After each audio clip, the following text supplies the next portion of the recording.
Allahumma barik wa salli wa sallim nahmadu wa salli ala rasulihil karim amma ba'. Sayyidina Sa'al bin Sa'ad radhiyallahu an berkata, Nabi Jibril alaihissalam telah datang berjumpa Nabi SAW lalu berkata,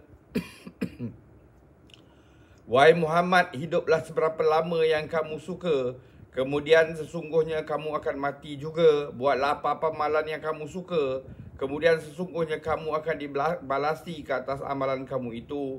Cintailah siapa yang kamu kendaki, kemudian sesungguhnya pasti kamu akan berpisah daripadanya.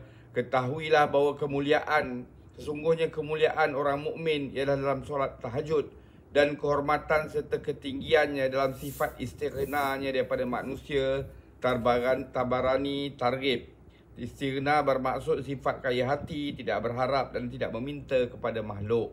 Sayyidina Sahal bin Sa'ad radhiyallahu an berkata, Jibril alaihissalam telah datang berjumpa Nabi SAW lalu berkata, wahai Muhammad, hiduplah seberapa lama yang kamu suka, kemudian sesungguhnya kamu akan mati juga. Buatlah apa-apa amalan yang kamu suka, kemudian sesungguhnya kamu akan dibalasi ke atas amalan kamu itu. Cintailah sesiapa yang kamu kehendaki, kemudian sesungguhnya pasti kamu akan berpisah daripadanya. Ketahuilah bahawa sesungguhnya kemuliaan seorang mukmin ialah dalam solat tahajud, dan kehormatan serta ketinggiannya dalam sifat istighnanya daripada manusia. Tabarani targhib. Sayyidina Abu Malik Al-Asy'ari meriwayatkan bahawa Nabi SAW bersabda, sesungguhnya dalam syurga terdapat kamar-kamar yang nampak bahagian dalamnya daripada luar dan nampak bahagian luarnya daripada dalam.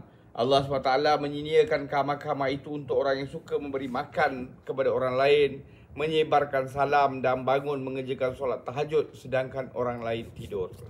Semoga Allah SWT bagi kita taufik untuk kita ambil iktibar, amalkan dan sampaikan. Subhanallah wa bihamdihi, anakallahumma bihamdika, asyhadu an la ilaha illa anta, astaghfiruka wa atubu ilaik.